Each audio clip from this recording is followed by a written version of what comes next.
The Meghalaya government has asked the organizations calling for a Black Flag Day on Saturday to ensure that there is no law and order problem. Kasur Kabri Hynniewtrep made an appeal to the residents of Meghalaya to hoist black flags instead of the tricolour on August 13th.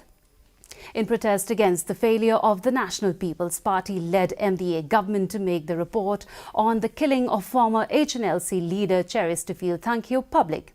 Reacting to this, Deputy Chief Minister Preston Tingsong said that the report will be tabled on the first day of the autumn session of the State Assembly on September 9th, and the same has been already conveyed to the organisation. He requested them to be patient and let the government follow the required procedure to make the report public.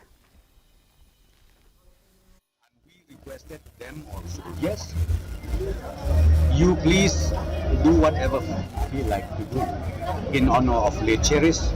Thank you. They can do any program, whatever they feel like.